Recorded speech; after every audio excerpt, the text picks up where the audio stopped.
Shirley, ano ba tong ginagawa mo? Ginagawa ko to para mabuhay. Love, ano ba nangyayari sa'yo? Bibilang ako ng 3. 1, 2. Mahal na mahal kita, Shirley. Bakit mo ba ako ginaganito? Pues ako, hindi kita mahal. Hindi kita minahal. Ginagamit lang kita. Pero ngayon, wala ka ng silbi sa'kin. Sel, hindi ka ba naaawa sa'kin? Kita mo naman ang kalagayan ko. Maawa? Bakit? Naawa ka ba sa'kin nung ginagatasan mong kapatid ko para sa bisyo mo? Naawa ka ba sa'kin nung pinagmukha mo akong tanga? Hindi naman, diba? So bakit kita kaaawaan? Taon 2010, Bulacan. Galit na napamura si Maricel sa bunsong kapatid na si Anthony dahil nalaman niya na 3 araw lamang pumasok sa eskwela ang kapatid sa loob ng linggong yon. Ano ka ba naman, Anthony? Kung hindi pa ako pinatawag ng advisor mo, hindi ko malalaman ang mga kagaguhan mo. Ganito ka na lang ba talaga, ha? Paulit-ulit na lang ba to? Wala ka bang plano para sa kinabukasan mo? Binibigay ko naman lahat ng kailangan mo sa eskwela. Nakaupo lamang ang binata at abala sa kanyang cellphone. Tila pinapalabas lang nito sa kabilang tenga ang lahat ng litanya na kanyang naririnig. Ano ba, Anthony? Kinakausap kita. Yan ang nakukuha mo sa pagsama-sama sa mga barkada mong mga bad influence. Ano? Sagot! Ano bang gusto mong sabihin ko, te?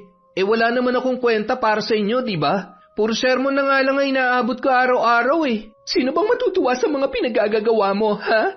Ang baba na nga ng grades mo, nagka-cutting classes ka pa. At malaman-laman ko pang hindi ka pala pumapasok. Sakit ka lang talaga sa ulo. Hindi ka naman si mama. Kung makaasta ka dyan, parang ikaw nanay ko. Aba, natural lang na maging ganito ako sa'yo dahil ako nagpapaaral sa'yo. Kung gusto mo matuwa ako, magtino ka. Hindi kita pinapalamon para maging pabigat. Naging madilim ang anyo ni Anthony sa patuloy na paninermon ni Maricel. Sa inis ay padubog siyang tumayo at mabilis na naglakad palabas ng bahay. Hoy, Anthony! Hindi pa ako tapos! Bumalik ka! Lecheng kapatid naman to, oo. Buisit talaga. Ganoon palagi ang nagiging senaryo kapag nag-uusap ang magkapatid. Hindi niya makausap na maayos si Anthony dahil kapag nagsisimula na siya magsermon ay umaalis na yun kaagad. Minsan lang silang magkita dahil palagi siyang abala sa pagtatrabaho bilang teller sa isang bangko. Para kay Maricel, sakit lamang sa ulo si Anthony.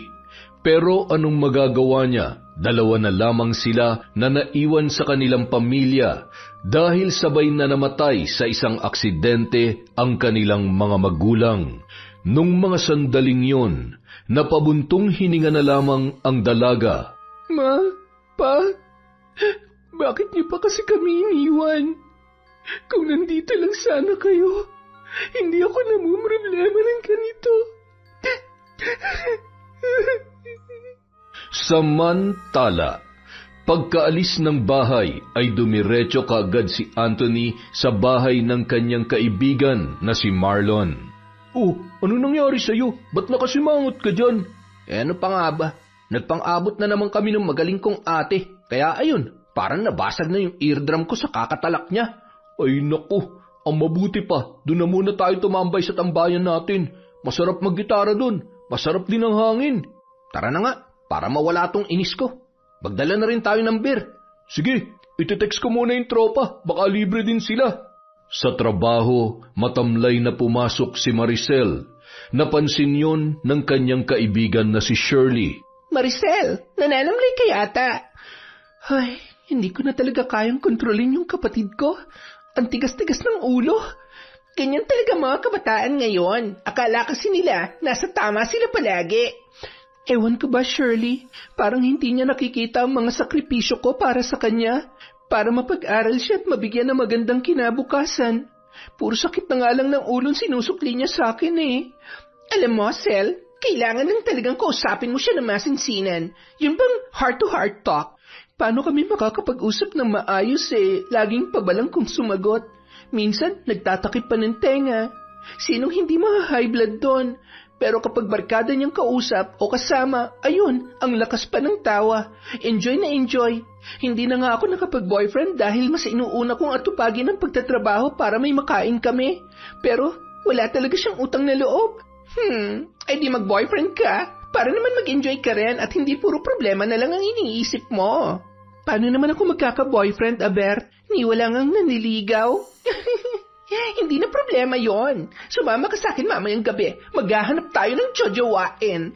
Ano? Anong-ano? Maghahunting tayo, Maricel. Akong bahala sa'yo. Pagsapit ng uwian, dumiretso na sila sa galaan. Nagpunta sila sa isang disco bar. Uminom at sumayaw si Maricel at pakiramdam niya ay nabawasan ang mabigat na dinadala sa kanyang dibdib. Ang saya-saya pala dito. Sinabi mo pa. Kung alam ko lang na mag-e-enjoy ako sa ganitong lugar, di sana nun ko pa ginawa. Don't worry, dadalasan natin ang pagpunta dito para mag-enjoy ka. Maya-maya pa, may lumapit na 2 lalaki sa kanila. Nakipagkilala ang mga yun at nag-ayang sumayaw na malugod naman nilang pinaunlakan. Habang nasa gitna ng dance floor, nakita ni Maricel na naglalaplapan na si Shirley at ang kapareha nito. Napangiwi siya sa kanyang nasaksihan. Patuloy pa rin siya sa pagsayaw, ngunit napansin niya na naging malikot ang kamay ng lalaking kanyang kapareha. Pilit noong hinahapit ang kanyang bewang at pilit na pinapadikit siya sa katawan noon. Tinulak niya ang lalaki pero hinipuan siya nito at pilit na nilalapit ang muka nito sa kanya. Nang hindi niya na matagalan, umigkas ang malutong niyang sampal sa muka ng lalaki. Galit naman na napamura yun. Bastos! Nakita ni Shirley ang nangyari at kaagad siyang hinila nito sa isang sulok. Maricel, okay ka lang? Ano nangyari? Bastos hinipuan pa naman ako ng walang hiyang yon. Umalis na nga lang tayo dito. Tara na! Nang makalabas sa disco bar, nanggagalaiti pa rin si Maricel. Sana hindi mo na lang siya sinampal, Maricel. Anong gusto mo? Hayaan ko lang na bastusin niya ako? Paano ka magkaka-boyfriend yan kung ganyan ka umasta? Masyado kang ganun ka ba humanap ng boyfriend, Shirley? Hindi matino ang mga lalaking ganun ang galawan. One night stand lang ang hanap nun. Mas mabuti pang umuwi na lang tayo. O kung gusto mong bumalik sa loob, ayos lang na mag-isa lang ako mag-aabang ng sasakyan. Sayang, mukhang nag-enjoy ka pa naman sana makipaglaplapan doon. Oy, uwi na tayo. Huwag ka na magalit. Alam mo, feel ko na si Anthony ngayon.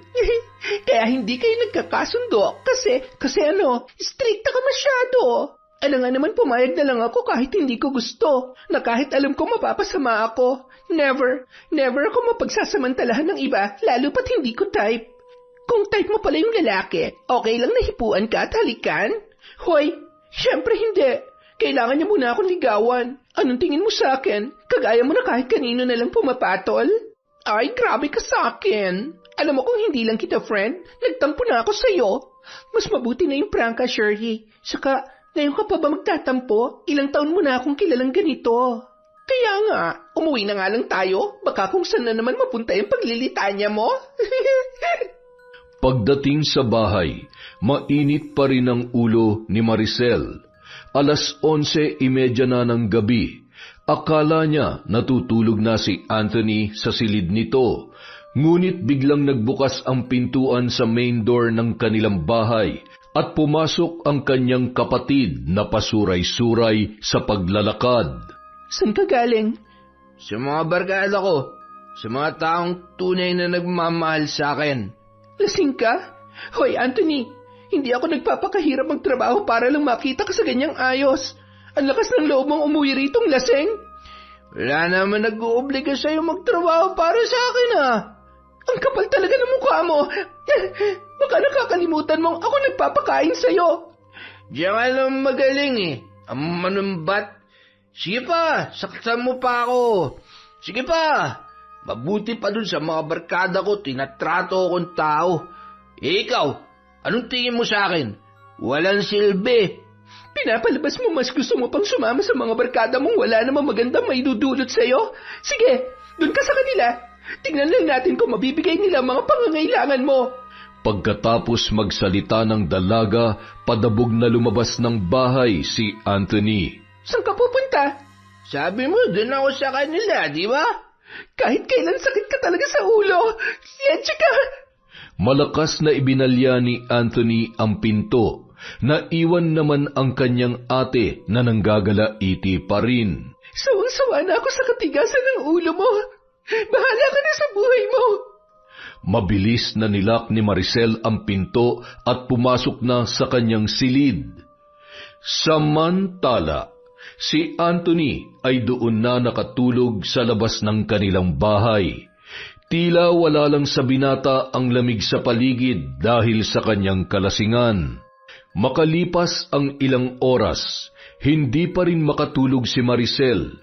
Kahit naiinis sa kapatid sa pagsagot-sagot nito sa kanya, ay nag-aalala pa rin siya kay Anthony.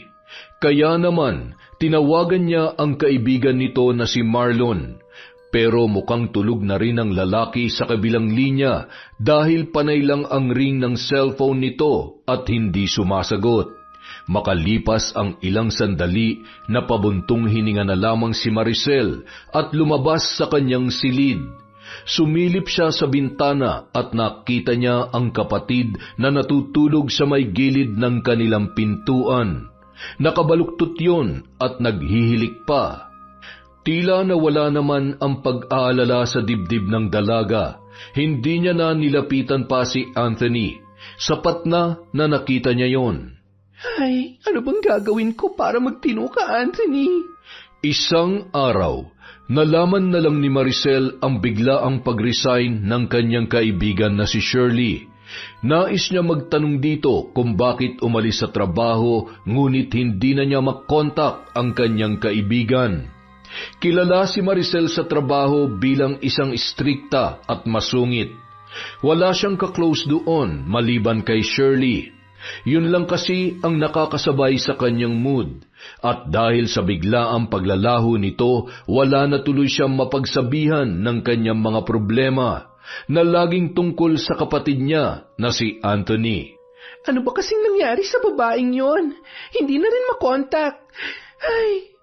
Makalipas ang 2 buwan, noon lamang nagpakita sa kanya ang kaibigan. Nagulat pa siya nang makita yon sa labas ng kanilang bahay.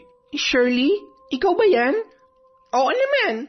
Aba, 2 buwan lang tayong hindi nagkita, hindi mo na ako nakikilala. Nakakatampo naman. Halika, pasok. Kumusta ka ng babae ka, ha? Alam mo, makukurot kita sa singit. Malaki ang kasalanan mo sa akin. Nagyakapan pa ang dalawa bago pumasok sa loob ng bahay. Saan ka ba nagpunta at ngayon ka lang nagpakita? Bakit umalis ka sa trabaho? Hindi mo man lang ipinalam sa akin, tapos hindi ka pa makontak. Ano ba nangyari sa'yo, ha? Dahan-dahan lang, mahina ang kalaban. Alam mo, pakainin mo kaya muna ako.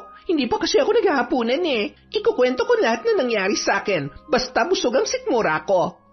Kaagad namang ipinaghanda ni Maricel ang kanyang kaibigan. Habang kumakain, pinagmasdan niyong mabuti ni Maricel. Nangayayat si Shirley, lumalim ang mata at maputla na rin ang balat. Bigla siyang napaisip kung ano nga kaya ang pinagdaraanan ng kanyang kaibigan. Natahimik ka dyan, Sel. Ha? May iniisip lang ako. Sige, kumain ka lang dyan. Pasensya ka na, Sela. Gutom na gutom talaga kasi ako eh. Ang totoo niyan, 1 araw na akong walang kain. Nagka-problema kasi ako. Mahilap ang pera sa akin ngayon, kaya heto, kinapalan ko na mukha ko na pumunta dito para makakain. Saka, alam mo Shirley, kung ano man yung problema mo, sabihin mo na lang. Baka makatulong ako sa'yo. Ang totoo niyan, sobrang laki ng problema ko ngayon. Hindi ko alam kung saan ako kukuha ng malaking halaga para malutas ang problema ko. Bakit? Ano bang problema mo? Nakadispal ko ako ng pera, 100,000. Nascam kasi ako eh. May isang kakilala nag-offer sa akin ng investment kasi nga malaki ang tubo. Akala ko kikita ako pero naloko ako nung nagalok sa akin. Ngayon hinahabol na ako ng kakilala ko dahil nga sa perang hiniram ko. Nakakala niya ako ng iskam sa kanya. Hindi siya naniniwalang na scam lang din ako. Nabiktima lang kaming dalawa. Naku, problema nga yan. Kaya ka ba huminto sa trabaho natin dahil dyan? Oo, akala ko kasi nasa pag-i-invest ko na yan ang swerte ko eh. Yan na napala mo. Paano ang daya-daya mo kasi? Wala ka naman kasing pasabi na magre-resign ka na pala. Bigla ka na lamang nawala. Hindi pa matawagan. Ganyan ka ba talaga? Kapag yumayaman na, nag-iiba ng ugali? Sorry talaga, Sel. Siguro masyado lang ako na-excite noon. Kaya hindi ko na nabanggit sa'yo.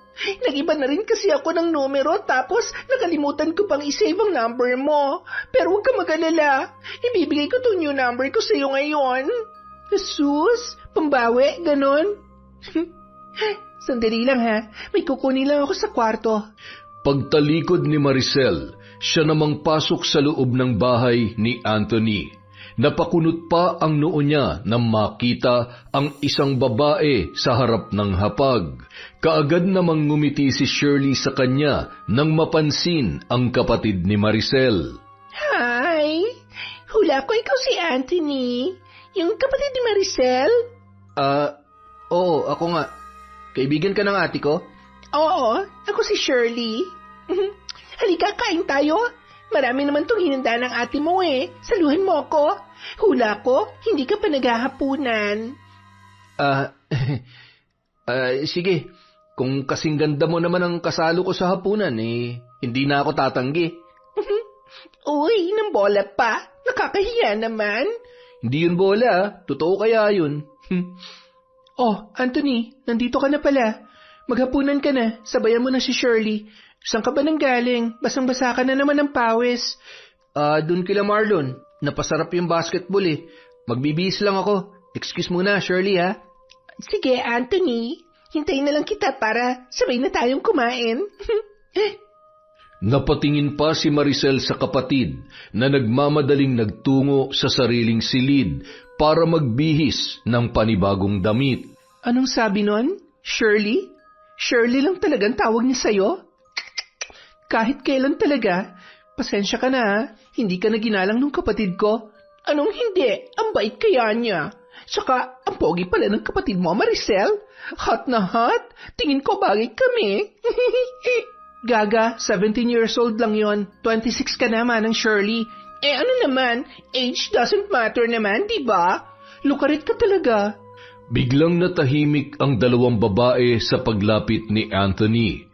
Habang kumakain, panay ang ngiti ni Shirley sa lalaki na tila ba nagpapakyut.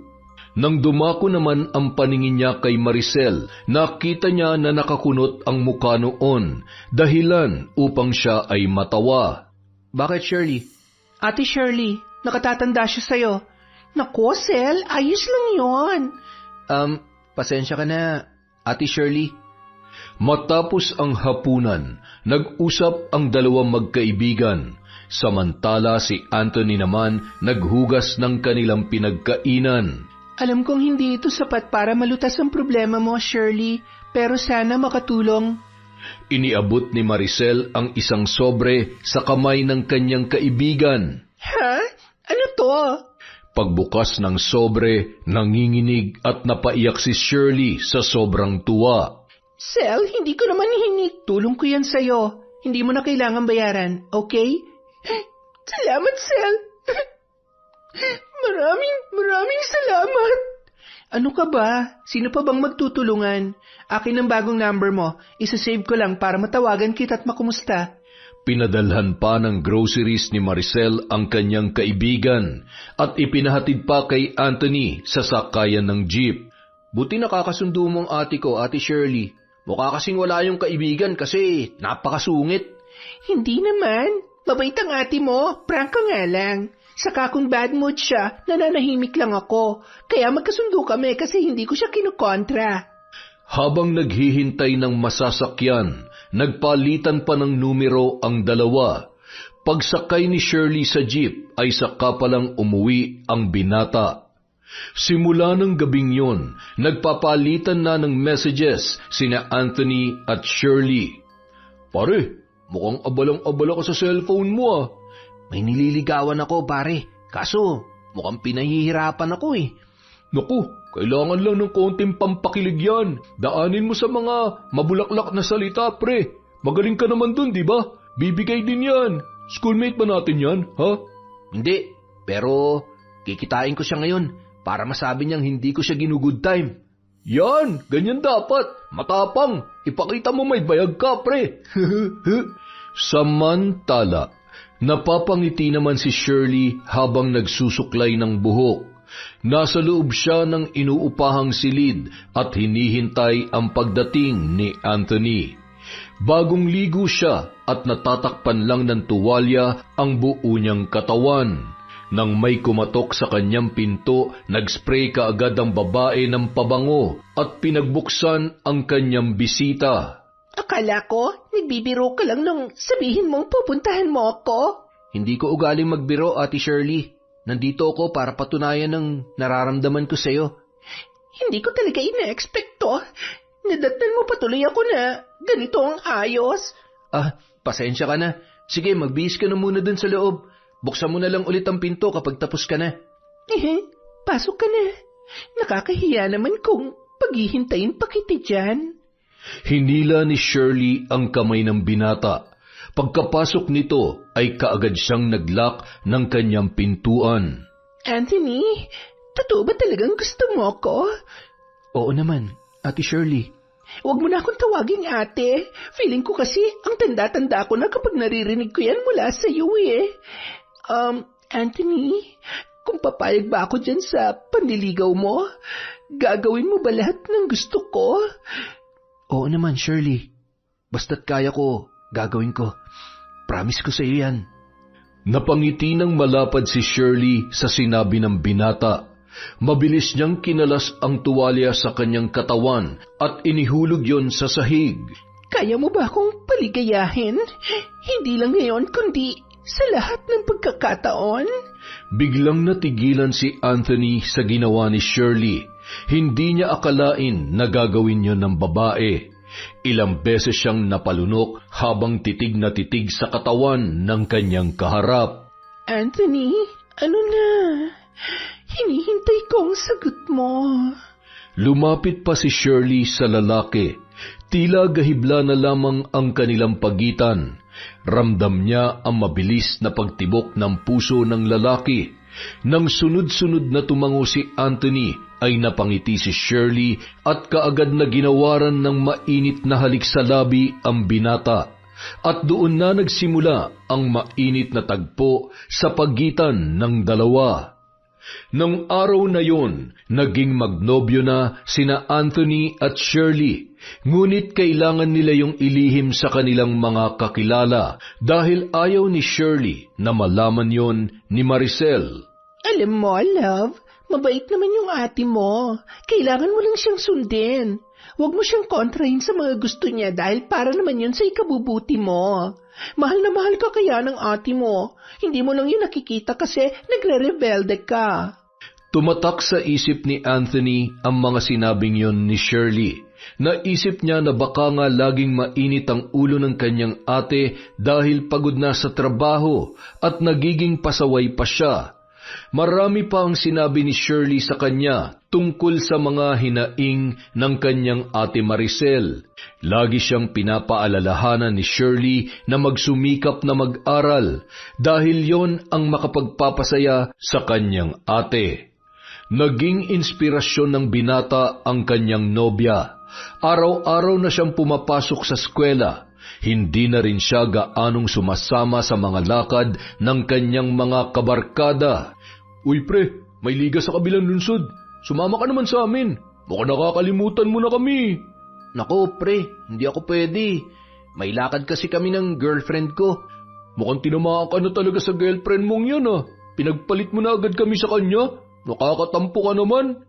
Ano ka ba naman pre? Kaibigan niyo pa rin naman ako. Alam mo namang first time kong magka-girlfriend, di ba? Pagbigyan mo na ako. Teka, kailan mo ba ipapakilala sa amin yung love of your life na yan, ha? Hindi pa namin siya namimit, ha? Makikilala niyo rin siya. Sa ngayon kasi, hindi ko pa siya pwedeng ipangalandakan sa inyo eh. Mahihain kasi yun. Asus, in love ka na talaga. Sige, mauna na ako. Di ka ba talaga pwede? Hindi nga, kulit mo naman eh. Sige na. Sa paglipas ng mga araw, napansin ni Maricel na nagsisipag na sa pag-aaral ang kanyang kapatid. Hindi na rin yon ginagabi ng uwi katulad ng dati.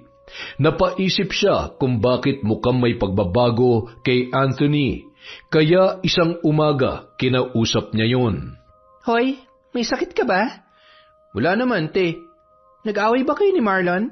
Huh? Hindi naman. Bakit? Napansin ko lang kasi na kapag wala kang pasok, dito ka lang nagkukulong sa bahay. Kaya naisip ko baka may away kayo ng mga tropa mo. Mas gusto ko na kasing tumambay ngayon dito sa bahay, te. Magpapakabait na rin ako. Ate, baka naman pwedeng makahingi ng panload. Naubusan na kasi ako eh. Asus! O siya, sige. Bibigyan kita kasi mukhang nagiging mabait ka naman na ngayon. Sana tuloy-tuloy na yung kabaitan mo, ha, Anthony? Salamat, te, ha. The best ka talaga. Asus, ng bola pa. O, heto na ang panload mo. Aalis na ako. Dumaan pa ang mga araw. Mukhang patuloy ang pagpapakabait ni Anthony sa kanyang kapatid. Natutuwa naman ang dalaga sa nakikitang pagbabago nito. Magandang araw po, Ate Maricel. Nandiyan po ba si Anthony? Wala, hindi ba kayo magkasama? Sabi kasi niya may lakad siya eh. Akala ko ikaw ang kasama niya. Naku, ate, madalang na nga kami magkita eh. Yayayain ko kasi sana siya ngayon sa birthday ng isang tropa namin. Ganun ba? Ano naman kaya ang pinagkakaabalahan ng kaibigan mong yon, Marlon? Panigurado kasama niya ngayon yung jowa niya. Jowa? Si Anthony may jowa? Hindi ko yata alam yan ah. Taga saan daw yon? Ay teka, anong jowa ba yan? Babae ba o lalaki? Siyempre po, babae. Aba, malay ko ba kung bakla? Babae po, saka hindi naman po pumapatol si Anthony sa mga bakla. Nandidiri kaya yun. Ah, so taga saan yun? Maganda? Mabait? Magalang? Naku ate, yan ang hindi ko masasagot. Hindi pa kasi namin yun nakikita eh. Ayaw pa ipakilala ni Anthony kasi nga mahiyain daw. Ewan ko ba sa kaibigan kong yun? Mukhang tinamaan po talaga sa babae eh. Hindi na nga siya sumasabay sa mga trip namin ngayon eh. Simula nung maging sila. Kung ganoon, mabuti naman. Kung sino man ang babaeng yon, nagpapasalamat ako sa kanya kasi naituwid niya si Anthony. Hindi na siya sakit sa ulo ko ngayon, nakakaiwas pa siya sa pagbabarkada. Grabe ka naman, Ate Maricel. Para mo namang sinasabi na bad influence kami kay Anthony. Oy, ikaw may sabi niyan ha, hindi ako Marlon. Napakamot ulo na lamang ang binata, sabay nagpaalam ng umalis. Samantala, nasa inuupahang silid ni Shirley si Anthony. Masaya nilang pinagsasaluhan ang init ng kanilang mga nag-aalab na damdamin. Love, isang buwan na rin tong relasyon natin at masaya ako na dumating ka sa buhay ko. Masayang masaya rin ako, love. Love, pwede ba akong humiling sa'yo? Pasensya ka na ha, pero gipit na gipit talaga ako ngayon eh. Ano yun, love? Sabihin mo lang, gagawin ko ng paraan. Ano kasi eh, hindi ko pa nababayaran yung upa dito. Baka naman pwedeng ikaw na muna magbayad. Ibabalik ko na lang sa'yo kapag sumahod na ako. Walang problema, love. May konting ipon naman ako. Ako nang bahala. Saka, wag mo nang bayaran yun. Dalawa naman tayong nakikinabang sa kwartong to eh, di ba? Thank you, love. Hulog ka talaga ng langit sa akin. Huwag ka mag-alala. Paliligayahin kita buong maghapon ngayong araw. Ako lang ang bahalang gumalaw. Simula nung araw na yun, kung ano-ano na ang hinihiling ni Shirley sa binata na pinagbibigyan naman nito ng buong puso. Tulad ng masasarap na pagkain at mga bagong damit, hanggang sa naubos na ang ipon ni Anthony. Love, mukhang sira na tong cellphone ko. Lagi na lang nagahang. Tingnan mo nga, oh. Ha? Patingin nga. Ipaayos na lang natin to, love. Ipaayos? Naku, love, paano kung isang linggo lang tumagal ang pagkakaayos tapos masisira na naman ulit? Ano kaya kung ibili mo na lang ako ng bago, love? Naku, ubos na yung ipon ko, love eh. Hindi na magkakasya yung allowance ko pambili ng bago mong cellphone. Love naman. Nandiyan naman yung ate mo eh. Sure ako na pagbibigyan ka nun kapag humingi ka ng pera sa kanya. Kung hindi sa akin, hindi ka magmumukha mabait sa paningin niya, diba? Sige, love. Susubukan ko. Thank you, love. Alam mo namang hindi ako mapakali kapag hindi kita nakakausap bago ako matulog sa gabi at paggising ko sa umaga. Kailangan marinig ko naman ang boses mo para maibsan ang pagkamiss ko. Kaya hindi talaga pwedeng wala akong cellphone. Kinabukasan, maagang gumising si Anthony para maghanda ng almusal nilang magkapatid. Kagabi niya pa ine-ensayo ang kanyang mga sasabihin sa kanyang ate. Good morning, ate. Good morning. Oh, ang aga mo yatang nagising. Siyempre, dahil aasikasuhin kita ngayon. Nakahanda ng almusal mo, ate. Aba, himala. Ano nakain mo ngayon, Anthony? Wala naman. Bakit? Hindi na ba pwedeng alagaan ko yung pinakamaganda kong ate? Sus, ng bola pa. Ano bang niluto mong ulam? Adobong pusit, yung paborito mo. Aba, mukhang masarap pa. Amoy pa lang. Ang bango-bango na. Oh, dali na. Kain na tayo. Oh, tikman mo na, ate. Ano, masarap ba? In fairness, masarap. Ate, may sasabihin sana ako sa iyo eh. Ano naman yon? Ay, wait. Ano tong nabalitaan kong may girlfriend ka na raw? Bakit hindi mo pa pinapakilala sa akin? Ha? Hindi pa kasi siya handang makita ka, ate. I mean, makilala. Mahiyain kasi siya. Asus, sabihin mo sa kanya hindi ako nangangain ng tao. Ano bang pangalan niya? Shirley. Shirley? Kapangalan pa nung kaibigan ko, ha? Sandali, hindi naman to yung kaibigan kong si Shirley, no? Siyempre, hindi, ate. Alam mo, mukhang magandang impluensya ng girlfriend mo sa'yo. Tingnan mo, tumaas ang grades mo ngayon. Tapos, hindi ka na ginagabi ng uwi. Hindi ka na rin naglalasing. In short, napabuti ka. Kaya, salamat sa kanya. Sabihin mo, welcome na welcome siya dito sa bahay. At gustong-gusto ko na siyang makilala. Sige, ate. Makakarating sa kanya. Siya nga pala, ate. Sira na kasi yung cellphone ko eh. Baka naman pwedeng ibili mo ako ng bago. Kaya mo ako pinaghanda ng almusal dahil dyan sa cellphone na yan. Halata ba, ate? Hindi naman masyado. Kailan mo gustong bumili ng bagong cellphone? Talaga, ate? Pwede bang mamaya na pagkatapos ng klase ko? Okay, ikaw ang bahala. Mamaya ibibigay ko sa yung pera. Maraming salamat, ate, ha? The best ka talaga. Basta lagi kang magpapakabait, ibibigay ni ate ang lahat ng gusto mo. Basta, yung kaya lang ng bulsa natin. Mahigpit na niyakap ni Anthony ang kanyang ate. Si Maricel naman masayang-masaya sa ginawa ng kanyang bunsong kapatid. Samantala, nung break time, naisipang tawagan ni Maricel ang kanyang kaibigan. Ikinwento niya rito ang nararamdamang saya dahil sa pagiging mabait ni Anthony. Hello, Sel. Napatawag ka? Kumusta ka na? Ikaw, kumusta? Hindi ka na nagpapakita sa akin, ha? Ano ba? Nakikiliti ako, Randy. Mamaya na. Kita mo naman may kausap ako eh. Wait ka lang dyan, ha? Ano? Ito talagang babaeng to? Ang landi-landi mo, Shirley. Mamaya na nga lang ako tatawag. Mukhang may milagro ka na naman ginagawa dyan eh. Nakakaistorbo lang ako. Okay lang, Sel. Makakapaghintay naman tong boyfriend kong si Randy. Oh, napatawag ka. May problema ba? May tutulong ba ako? Wala naman akong problema. Sure ka ha? Naayos ka lang na magtelebabad ngayon. Oo naman, basta ikaw. Oh, anong kwento? Isushare ko lang tungkol kay Anthony. Alam mo ba, hindi na siya sakit sa ulo ngayon. Yung tinik na dating pasan-pasan ko, wala na ngayon. Ang laki talaga ng pinagbago ng kapatid ko. Wow, masaya ako marinig yan, Sel. Ano daw ang nagpabago sa kanya? Babae. Babae? You mean, babae si Anthony? Ay, bakla pala? Gaga, hindi. Yung girlfriend niya. Kapangalan mo pa nga eh, Shirley. Malaki talagang pasasalamat ko sa babaeng yon nang dahil sa kanya, nagtino ang kapatid ko. Napatino niya ang swail na si Anthony. Gusto ko na nga siya makilala eh, kaso sabi naman ng kapatid ko, nahihiya daw.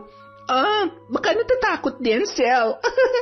Ano yan? Hindi mo pa siya nakikita pero botong-boto ka na sa kanya? Sino ba naman ang hindi matutuwa sa ginagawa niya, di ba? Basta, wish ko lang na hindi sila maghiwalay ni Anthony. Nakakabuti siya para sa kapatid ko. Naku, masaya ako malaman yan, friend. Ikaw naman, mag-boyfriend ka na din. Para kiligin naman yung mga buto mo. At para din may kaharutan ka na gaya ko. Ang landi mo talaga. Ibababa ko na para matuloy na yung kalandian mo. Bye, Shirley. Pagkababa ng tawag, hinarap ni Shirley ang bitin na si Randy. Talagang pinaghintay mo pa ako dahil lang sa tawag na yon? Ano ka ba? Kailangan kong sagutin yon. Para naman malaman ko kung nagtagumpay yung plano ko. So? Yes na yes, Randy. Gusto niya ako para sa kapatid niya. At mahal na mahal naman ako ni Anthony. Siguradong ibibigay ni Anthony ang lahat para sa akin dahil suportado siya ng kapatid niya. Ibig bang sabihin yan? Oo, kaya don't worry. Ako nang bahala. Katawan ko lang naman ang puhunan, kaya sige na. Pagsawaan mo ng katawan ko.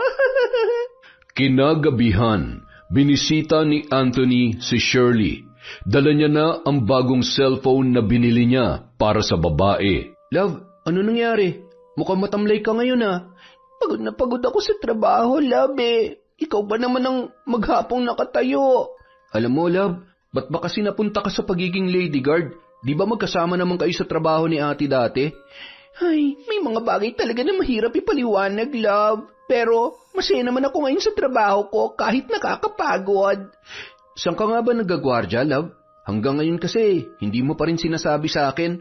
Love naman Alam kong once na malaman mo kung saan, lagi ka na lang magpupunta doon. Okay na to nagkakasama tayo kapag day off ko at kapag weekends. Basta, mag-aral ka mabuti, ha? Para matuwa sa'yo si Maricel. Oo nga pala. Pinapasabi ng ate ko na gusto ka na raw niyang makilala. Good influence ka raw kasi sa akin. As if naman magpapakilala ako sa kanya bilang girlfriend mo. Nako, mababatukan ako nun. Kilala ko kaya ang ate mo, saka hindi pa talaga ako handa, love Saka na siguro kapag nakapagtapos ka na, sa ngayon, masaya na ako sa setup natin. Love, may surprise nga pala ako sa'yo. Tada! Wow, love! Nabili mo na? Oo naman, special ka kasi sa akin Ano, happy ka ba? Siyempre naman. Thank you, love Salamat dito sa bagong phone. Tama na. Ang mabuti pa, magpahinga ka na lang muna. Aalis na rin ako, baka kasi hinahanap na ako ni ate. Ayoko magalit sa akin yun ngayon, kaya hihingi ko lang ng pera para dyan sa cellphone mo.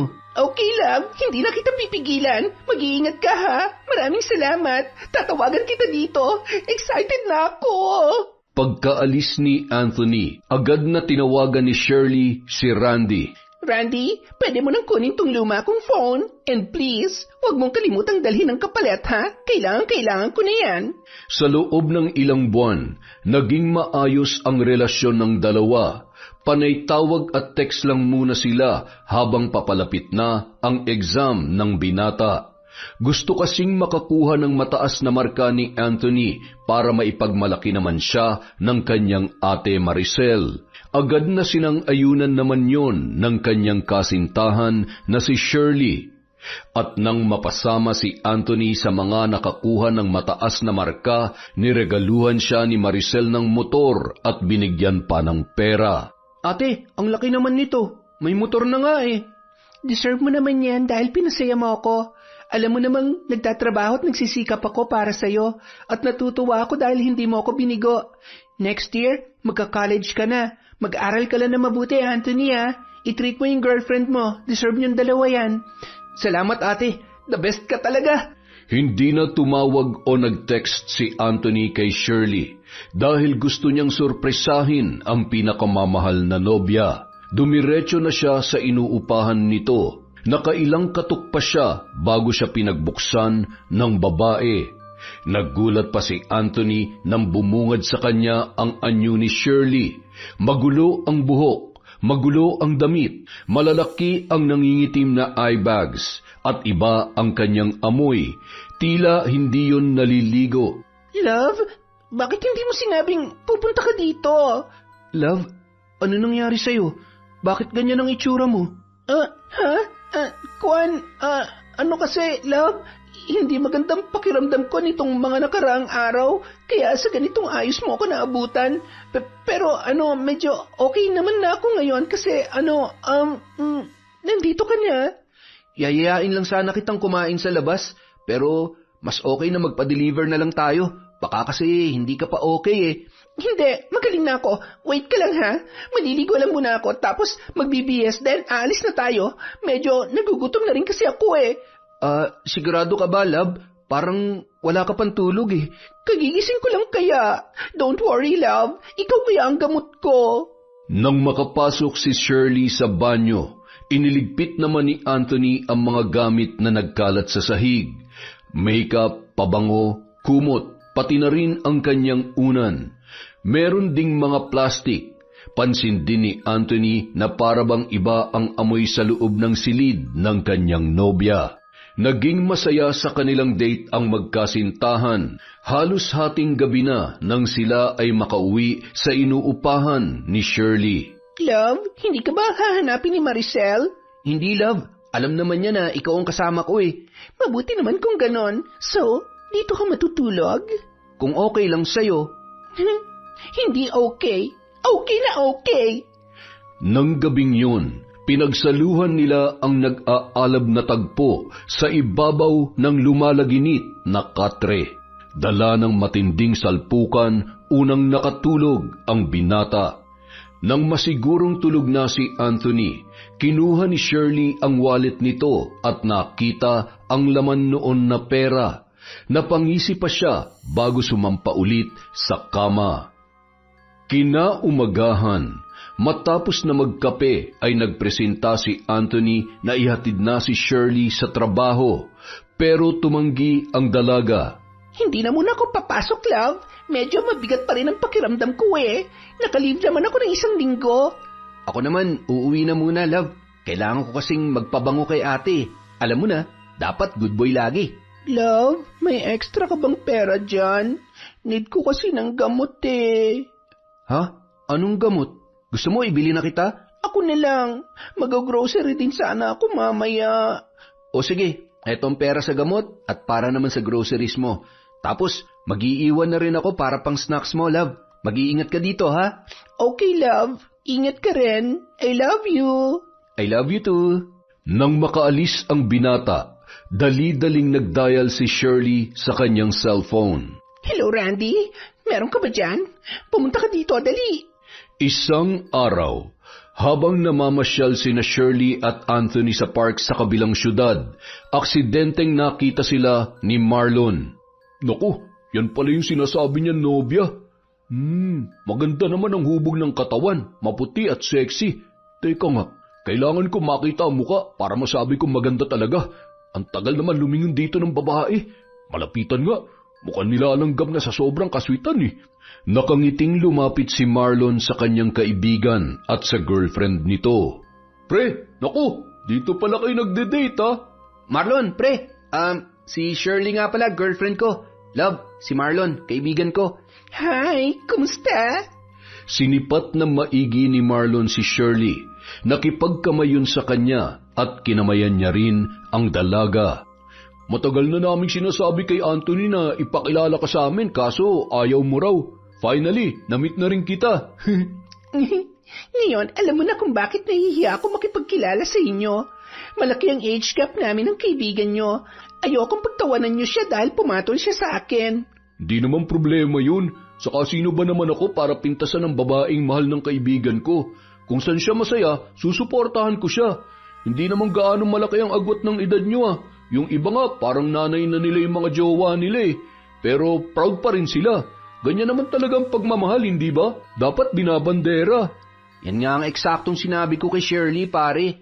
Pero siya tong masyadong nag-overthink. Ang importante, nagmamahalan kayong dalawa.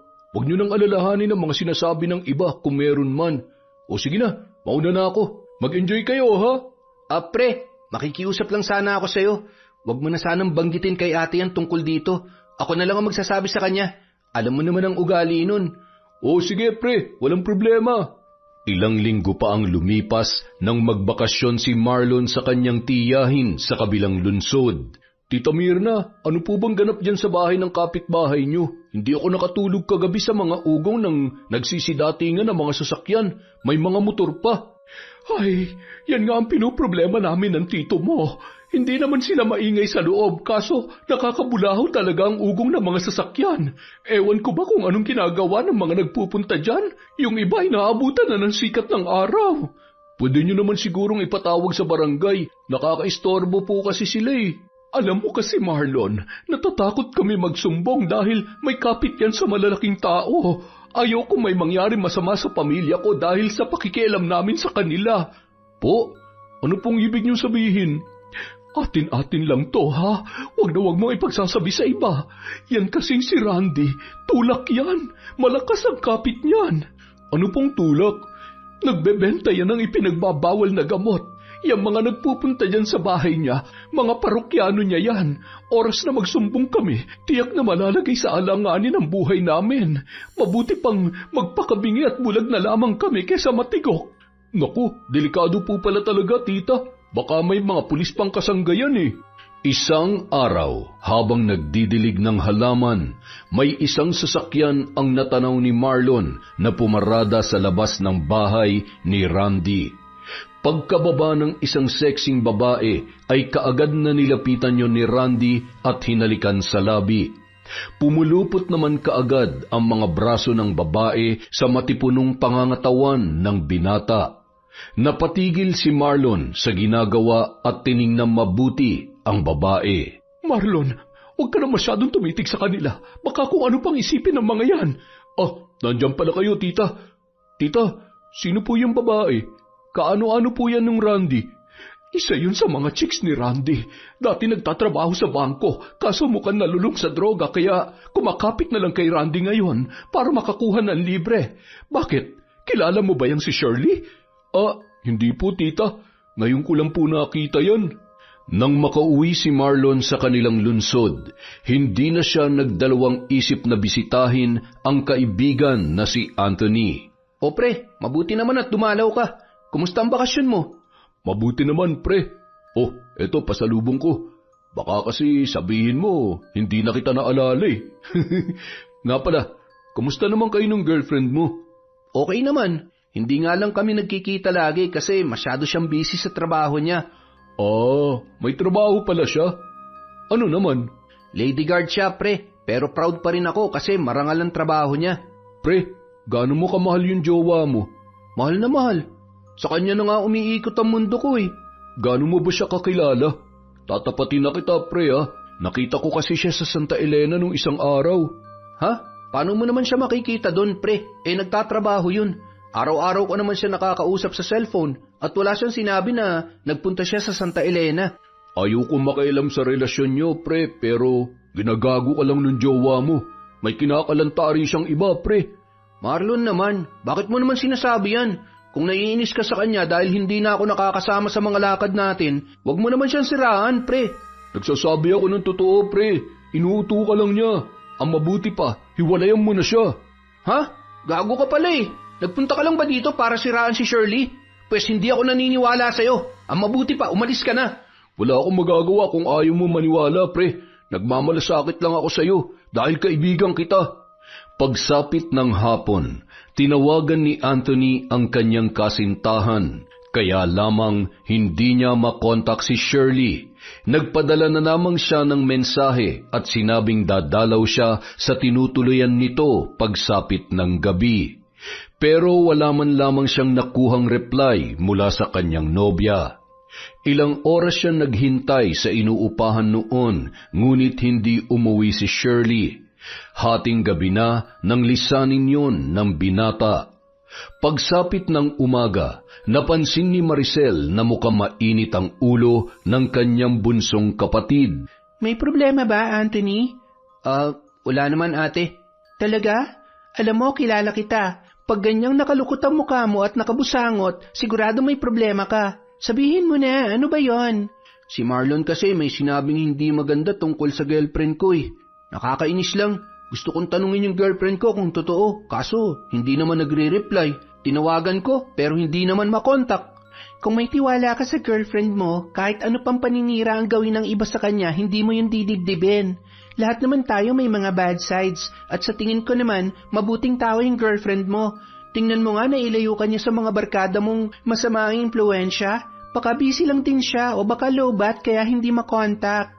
Pagsapit ng tanghali, tumawag si Shirley sa kanyang nobyo. Kaagad namang napawi ang inis at pag-aalala na nararamdaman ni Anthony. Pinuntahan niya si Shirley pagsapit ng 5:00 ng hapon sa inuupahan nito dahil nakauwi na raw ang babae mula sa kanyang trabaho. Sorry talaga, love, ha? Lowbat yung cellphone ko kahapon eh. Hindi na ako nakapag-charge kasi inaya ako ng kasamahan ko sa kanila. Birthday niya kasi. Doon na rin ako natulog. Medyo nalasing ako ng konti. Ayos lang, love. Love, nagpunta ka ba sa Santa Elena? Ano? Santa Elena? Hindi Bakit naman ako pupunta doon? Ba't mo naman naitanong yan, love? Sabi kasi ni Marlon, nakita ka niya dun eh. Baka naman kahuwig ko lang. Maliligo muna ako, love, ha? Wait ka lang muna. Sobrang namimiss na talaga kita eh. Habang naliligo si Shirley, naghanda naman si Anthony ng iluluto para sa kanilang hapunan. Naghahanap siya ng kutsilyo para gamitin sa hihiwaing gulay, pero wala siyang makita. Kinatok niya si Shirley sa banyo. Love, nasan yung kutsilyo mo? Tingnan mo sa bag ko, love. May Swiss knife doon. Yun na lang ang gamitin mo. Sa pagkalkal ni Anthony sa loob ng bag ni Shirley, may nakuha siyang ilang mga pirasong mga pakete. Napakunot ang noo ni Anthony at tiningnan mabuti kung ano ang laman ng mga yon. Love, nakita mo ba yung Swiss? Saglit na natigilan ang bagong labas sa banyong si Shirley nang mapansin ang hawak ni Anthony. Love, ano tong mga to? Bakit may ganito ka sa bag mo? Love, tawas lang yan. Ginagamit ko talaga yan sa kilikili ko. Love, hindi ako tanga para maniwalang tawas lang ang mga to. Bakit may ganito ka? Kasi... Love. Ginagamit mo ba yan? Shirley, sumagot ka. Naalala mo ba yung naikwento ko sa iyo noon? Tungkol sa malaking utang ko? Yan ang naging dahilan para mabayaran ko yun ng paunti-unti. Oo, love. Nagbebenta ako niyan para may pambayad sa pera kong na-scam. Diyos ko naman, Shirley. Paano kung matiklo ka ng mga pulis? Hindi mo ba naiisip yun? Makukulong ka. Mas malaking problema yun. Ano ka ba? Ito lang ang tanging paraan para mabayaran ko yung pinagkakautangan ko, love. Mabuti na to kaysa magbenta ako ng katawan. Love, naiintindihan mo naman ako, diba? Promise, mag-iingat na ako. After ko mabayaran yung 100K, titigil naman na ako, love eh. Ay, bayaran na lang natin yun ng paunti-unti, love. Tutulungan kita. Huwag na. Ayoko madamay ka pa. Saka nabigyan na ako ni Maricel dati. Sapat na yun. Ako na nga ayos sa problema kong to. Hayaan mo ako. Kaya ko to. Love, mahal kita. At ayoko mapahamak ka. Pangako, mag-iingat naman ako. Wala nang nagawa pa si Anthony kundi sumang-ayon na lamang sa kanyang nobya. Labag man sa kanyang kalooban pero wala din siyang sapat na halaga para mabayaran ang pagkakautang ni Shirley. Hindi nagtagal, para mapadali ang lahat, tinutulungan niya na ang kanyang nobya sa pagbebenta ng ipinagbabawal na gamot at para matapos na rin ang pagseserbisyo nito sa pinagkukunan niya ng nasabing item. Isang araw, habang nasa tinutuluyan ni Shirley si Anthony, nagulat na lang siya sa biglang pagdating ng mga pulis. Mabilis siyang kinapkapan ng mga yon. Ginalugad ang bawat sulok ng silid na tinutuluyan ng kanyang nobya. At sa isang drawer, nakita ng mga pulis ang ilang mga pakete na pinaghihinalaan na ipinagbabawal na gamot. Kaagad na pinusasan si Anthony at dinala sa presinto. Sa sobrang bilis ng mga pangyayari, halo-halo na ang nararamdaman ng binata. Samantala, habang nasa break si Maricel, nagkakape siya at nanonood ng telebisyon nang biglang sumingit ang isang local news. Nagulantang na lang ang babae nang makita ang kanyang kapatid na nasa loob ng rehas at ini-interview ng isang tagapagbalita. Ayon pa rito, pinaghahanap pa ang nobya nitong si Shirley na nasabing nagbebenta ng kanilang kalakal. Umiiyak na nagtungo kaagad si Maricel sa istasyon ng pulis kung saan nakakulong ang bunso niyang kapatid. Ano ba tong pinasok mo, Anthony? Nakakahiya ka. Ate, patawarin mo ko. Alam ko namang mali, kaso ano? Ano bang pumasok sa utak mo, ha? mahal na mahal ko si Shirley, ate. Kaya kailangan ko siyang tulungan. Akala ko ba good influence yung girlfriend mo na yan? Siya pa palang nagtutulak sa'yo sa masamang gawain. Huwag ka mag-alala, ilalabas kita rito. Basta ipangako mo na hindi ka na makikipagkita sa babaeng yon. Samantala, nasa bahay naman ni Randy si Shirley. Buti na lang hindi ikaw yung nahuli. Baka ikinanta mo na ako. Wala ka ba talagang bilib sa akin? Matalino kaya to? Huwag ka muna maglalalabas. Mainit ka pa sa mga pulis ngayon.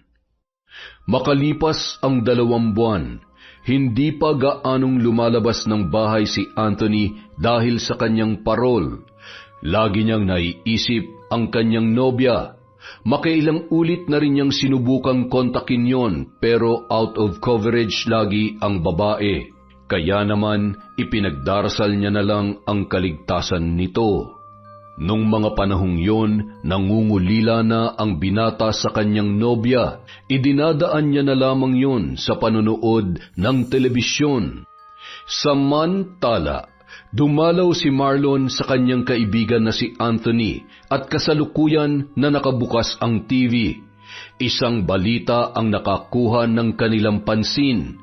Isang bahay sa Santa Elena ang niraid ng mga pulis at nasakote ang may-ari ng nasabing bahay na si Randy at ang ilan sa mga kalalakihan na gumagawa ng aktwal na session doon. Pre, yan yung pinagkukunan ni Shirley. Salamat naman at natiklo na rin sila. Makakatulog na ng mahimbing sina tito at tita. Ay, kumusta na kaya si Shirley, pre? Sobrang namimiss ko na siya. Ang mabuti pa, pre. Kalimutan mo ng babaeng yun. Wala namang magandang maidudulot sa iyo yun eh. Kung wala kang magandang sasabihin, pre, pwede ba umalis ka na lang? Ito naman oh. Sige, hindi ko na siya babanggitin. Iba na nga lang ang pag-usapan natin. Hanggang sa isang araw, tumawag si Shirley kay Anthony. Pinapapunta siya noon sa isang bahay. Hindi naman nag-aksaya ng panahon si Anthony at kaagad na nagtungo roon. Ngunit imbes na si Shirley lang ang kanyang nakita, may 2 lalaki pa na kasama yun. Love, anong meron dito? Love, kailangan mo ibigay yung motor mo sa kanila, pati yung relo mo at pera na nasa bulsa mo. Ha? Bakit, love? Ibibigay mo ba o gusto mo mamatay? Shirley, ano ba tong ginagawa mo? Ginagawa ko to para mabuhay. Love, ano ba nangyayari sa'yo? Bibilang ako ng 3. 1, 2. Mahal na mahal kita, Shirley.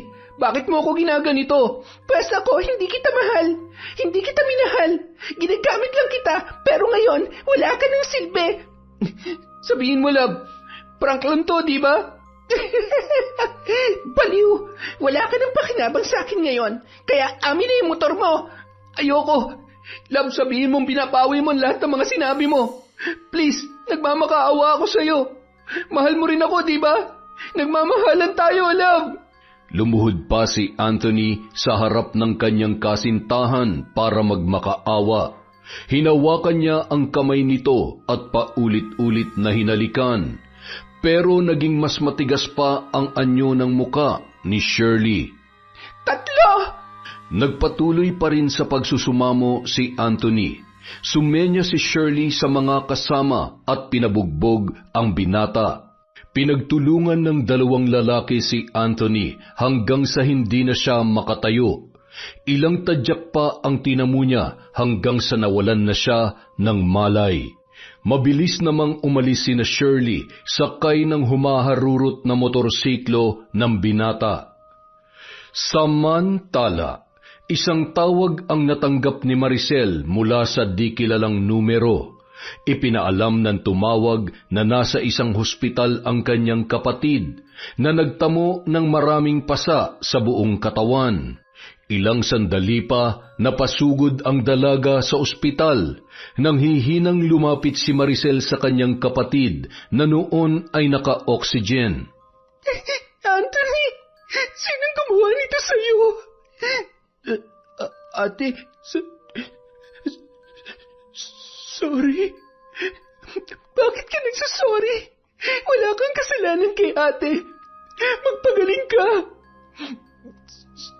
Sorry, kasi hindi ako nakinig sa'yo.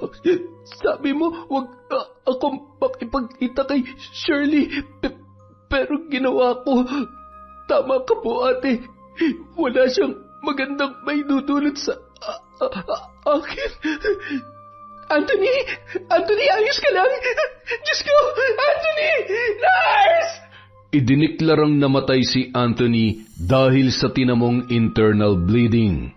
Anthony! Kapatid ko! Isinusumpa ko! Pagbabayarin ko at pananagutin ang gumawa nito sa'yo. Ipinapangako ko yan.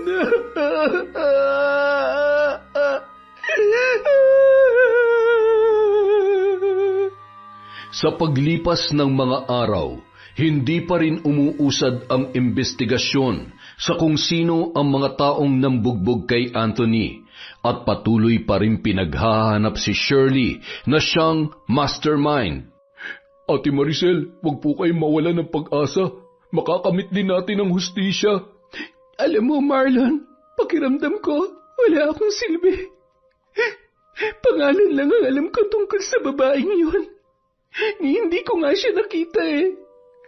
Gusto kong ako mismo makahanap sa kanya. Ako, ate, nakita ko na siya. 2 beses na. Talaga? Pwede mo ba siyang ilarawan? Magagamit natin yan para mapadali ang paghahanap sa kanya. Opo, sasamahan ko po kayo para ma-sketch ang mukha niya. Sa paglabas ng sketch ng mukha ng suspect, halos hindi makapaniwala si Maricel sa kanyang nakita. Siya ba talaga yung nobya ni Anthony, Marlon? Opo, siya po. Tingin ko, kaedad niyo siya, ate. Samahan mo ako mamaya sa bahay. May ipapakita ako sa'yo. Pagkarating nila sa bahay ni na Anthony, kaagad na hinanap ni Maricel ang kanyang photo album. Binuklat-buklat niya yon at nang makita ang hinahanap, ipinakita niya yon kay Marlon. Siya ba yung sinasabi mong nobya ni Anthony? Opo, ate. Siya nga po. Yung suit niyang yan, nakita ko na yung suit niya dun sa Santa Elena. Diyos ko, walang hiya kang babae ka. Pati kapatid ko, tinanong mong malandi ka. Ate, kilala niyo po ba siya? Oo, Marlon. Kilala ko siya. Kaya pala ayaw siya ipakilala sa akin ni Anthony dahil alam nila magagalit ako sa relasyon nilang dalawa. Mahihiyain daw.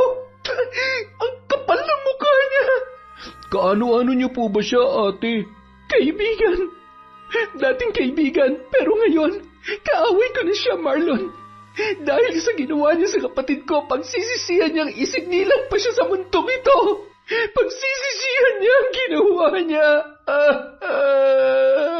Dahil sa natuklasan, kinalikot ni Maricel ang cellphone ni Anthony at doon nakita niya ang mga mensahe ni Shirley na kadalasan ay nanghihingi ng pera sa kanyang bunsong kapatid. Ang walang hiya!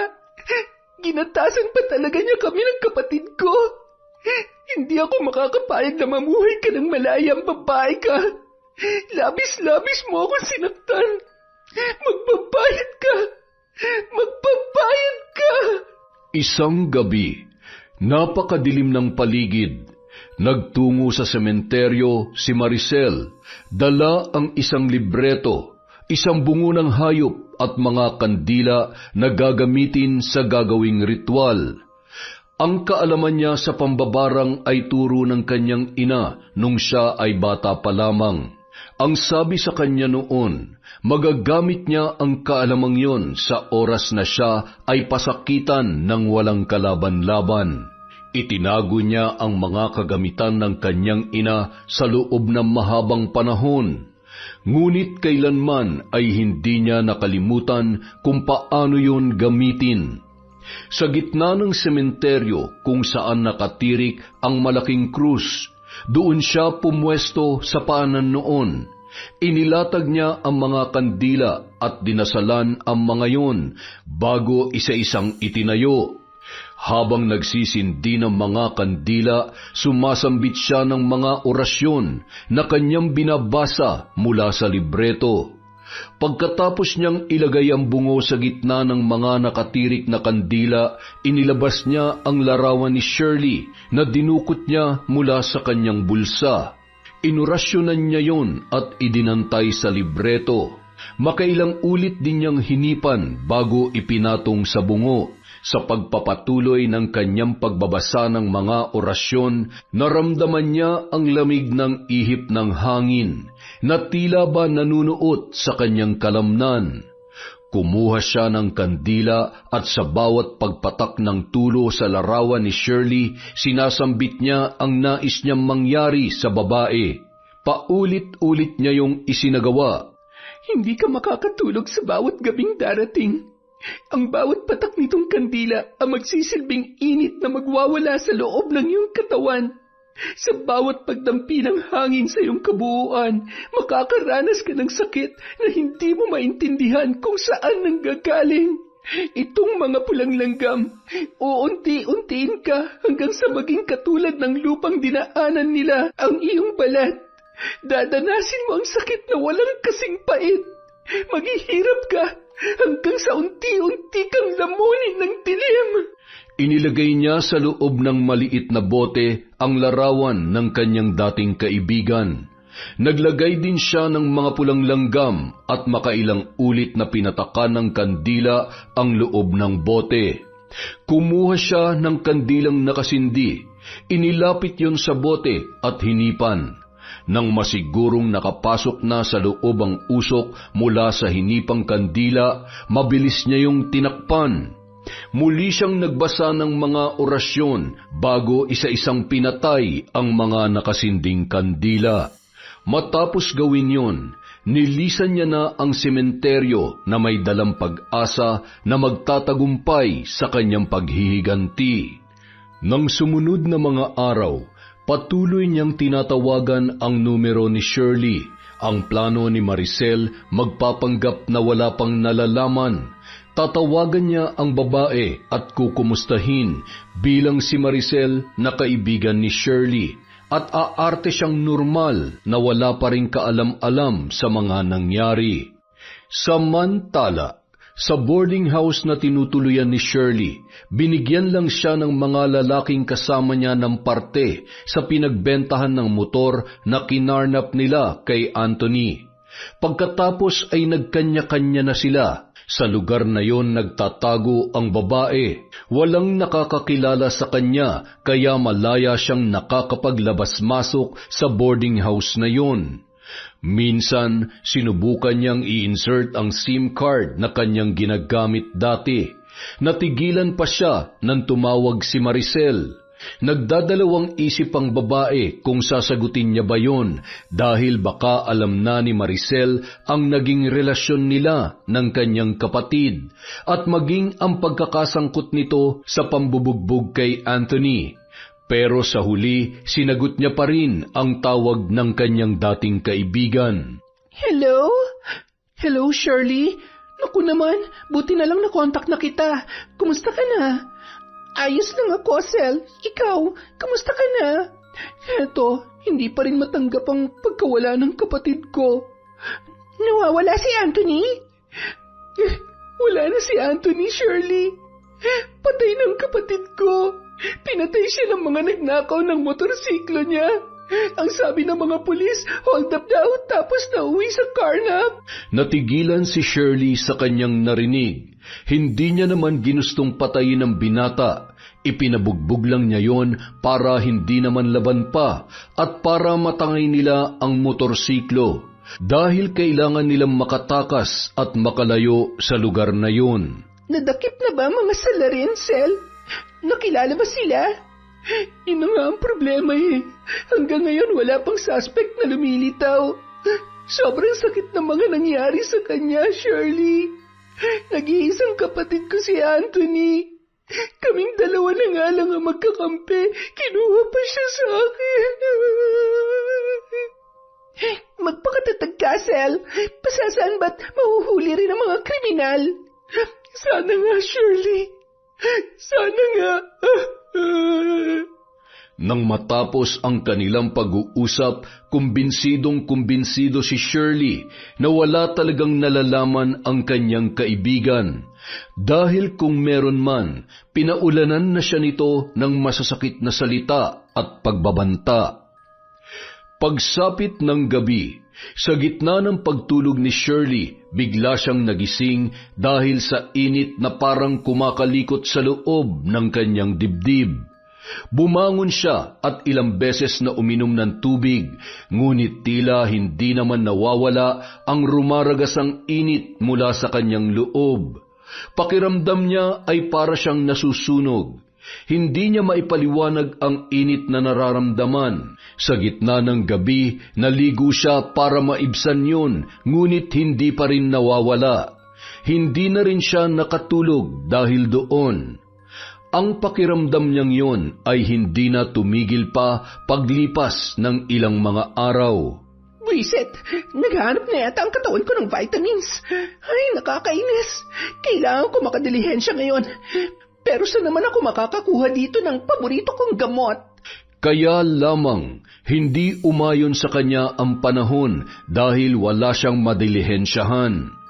Dahil sa init na nararamdaman, para na siyang mababaliw kakaisip kung paano yun maiibsan o titigil. Halos mangiyak-ngiyak na si Shirley. Isa pa sa kanyang pinoproblema ay ang hindi siya makatulog. Pakiramdam niya pagod na ang kanyang utak at mga mata. Ano nang gagawin ko? Lintik naman na buhay to. At sa bawat araw, unti-unti na rin siyang nawawalan ng ganang kumain. Hindi niya alam kung bakit bigla na lang siyang naiiyak. Dahil ba sa kakaibang init na nararamdaman sa loob niya o dahil sa hindi niya matanggap na nagkakasakit na siya hanggang sa bumagsak na ang kanyang katawan. Ilang sandali pa, naisip niyang tawagan si Maricel. Magbabaka sakali siya na baka matulungan siya ng nag-iisang kaibigan na mula noon hanggang ngayon ay inaalala siya. Hello, Shirley? Sel, nakakahiyaman pero kailangan kong tulong mo. Tulong? Oo naman. Ano bang may tutulong ko sa'yo? May sakit ako, Sel. Hindi ko alam kung anong klaseng sakit to pero baka naman pwede mo akong puntahan. Sige, nasan ka ba? Nang maibigay na ni Shirley ang address, ay napangiti na lamang si Maricel. Nako, Shirley, baka hindi ako makapunta ngayon. Hindi ko maiwan tong trabaho eh. Medyo malayo ka kasi, pero promise, dadalawin kita ngayong weekend. Okay lang ba? Oo, okay lang. Hihintayin na lang kita, Sel. Sa paglipas ng mga araw, patuloy sa pakikipaglaban si Shirley sa kanyang karamdaman. Unti-unti siyang nanghina hanggang sa palagi na lang siyang nakahiga dahil kung tatayo man siya ay kaagad din siyang nawawalan ng balanse. Kung uupo naman ay hindi rin nagtatagal dahil nangangalay ang kanyang buong katawan. Hanggang sa isang umaga, nagising na lamang siya na hirap nang igalaw ang kanyang sarili. Nagugutom na siya kaya kailangan niyang pagsilbihan ng sarili kahit pa siya ay nahihirapan. Pilit siyang bumangon at dahan-dahang gumapang para initin ang lugaw na nasa kanyang kaldero. Sa mahina at maingat na paggalaw, sa wakas ay nakakain na rin siya pero kaunti lamang dahil kapag naparami ay isinusuka niya rin yun. Biglang may kumatok sa kanyang pintuan. Inayos niya ang sarili at pinahid ang kamay dahil sa natapon na lugaw, dulot ng panginginig niya habang sumusubo. Bukas yan! Pasok! Nang makitang si Maricel ang bumungad sa kanya, ay napangiti na lamang ang dalaga. Sel, buti naman at napadalaw ka. Salamat sa pagbisita. Kumusta ka naman dito? Hindi ako okay. Tingnan mo ako.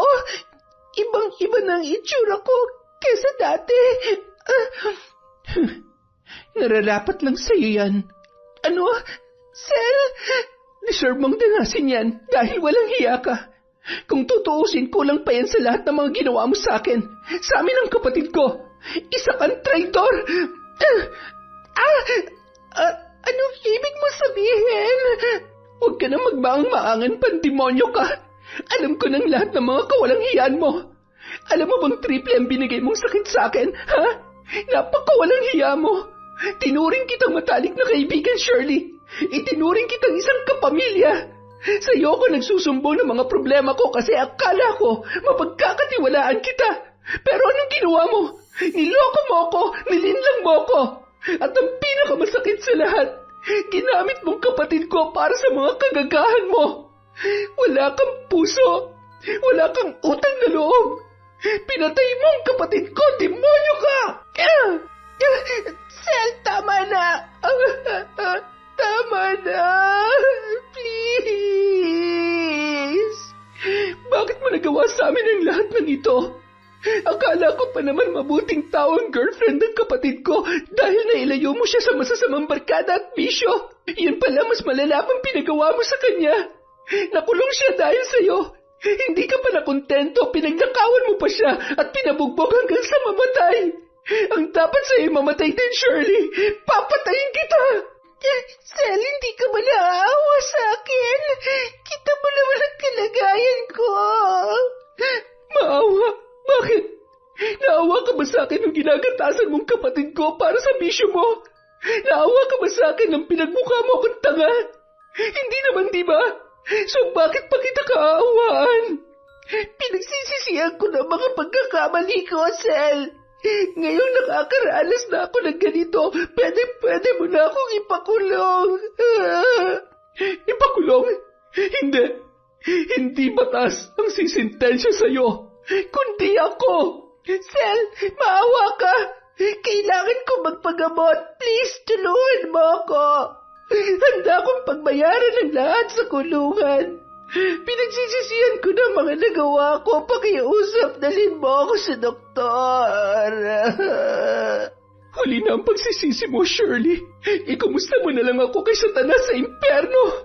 Taas noong nilisan ni Maricel ang tinitirhan ng dati niyang kaibigan.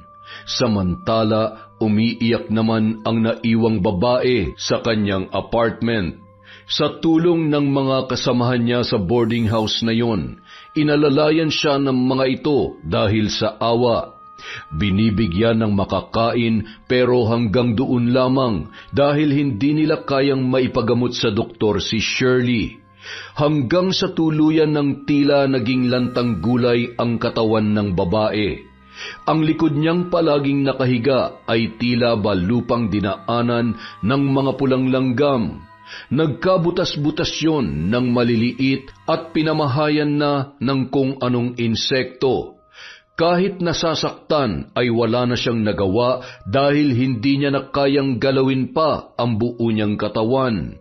Pati na ang kanyang mga kamay at paa ay tila nawalan na rin ng lakas upang maigalaw pa. Ang bawat sakit, kirot at hapdi ay tinitiis niya na lamang. Ang tanging nagagawa na lamang ni Shirley ay ang umiyak at impit na humiyaw.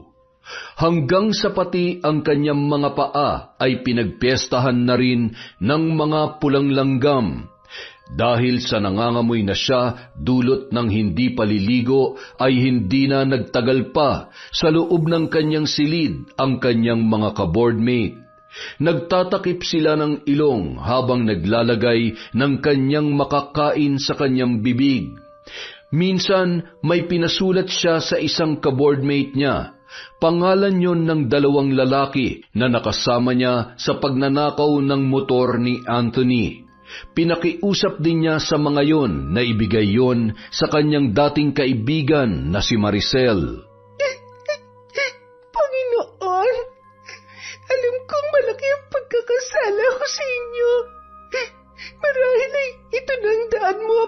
maningil sa mga nagawa kong kasalanan. Patawarin niyo po ako sa lahat ng nagawa ko. Samantala, si Maricel naman ay naghihintay na lang ng tamang oras upang masabi niyang ganap na siyang nagtagumpay sa kanyang paghihiganti. Isang gabi, tahimik na ang buong paligid.